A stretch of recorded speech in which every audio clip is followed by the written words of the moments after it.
all wet here, all wet across central Alabama. Been that way since last night. Yeah, pretty dreary, right, Griffin? Yeah, it's been a total mess. The remnants of Tropical Storm Beta have just been kind of hosing us with these tropical downpours, and it's been that way for much of the day today, and we're seeing now a pretty good squall line that's developing down to the south of Birmingham. Here's the view on radar going from Birmingham all the way down to Clanton.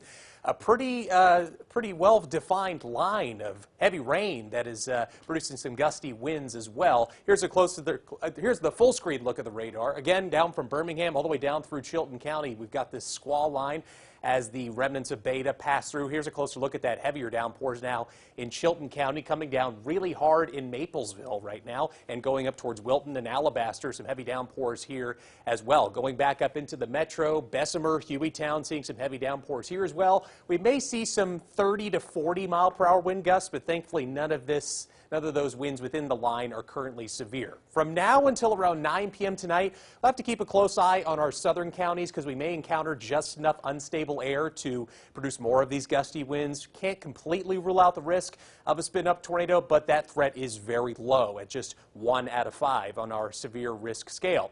Here's roughly what it should look like with time. By around 6, 7 o'clock in the evening, that line pushes over towards St. Clair County, Talladega County. By around 8, 9 o'clock in the evening, it's affecting our far eastern counties. And again, that farther south you go, down 280 and down 65, the higher that risk of maybe some stronger winds will be. By 10, 11 o'clock, that line fully pushes over into Georgia. We stay cloudy just overnight tonight, and then maybe just a few sprinkles during the day tomorrow. But you can see by later in the day Friday, those clouds begin to break up. For the rest of the weekend, looks like we'll be warming up. We'll get closer to the low 80s by Saturday afternoon, and then Sunday, with a little bit more cloud cover, highs will be back up into the mid-80s. Definitely a little bit warmer with more upper-level ridging in the atmosphere.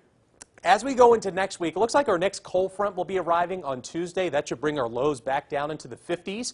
And there may be some showers and storms that develop out ahead of that. Of course, as we get closer, we'll have to be watching for any possible storms that do develop. So here's your 7-day forecast. Again, just stay weather aware for the rest of the night tonight. Cloudy with a few sprinkles for the rest of the day tomorrow. And then Saturday and Sunday, thankfully, we're going to be pretty dry as well.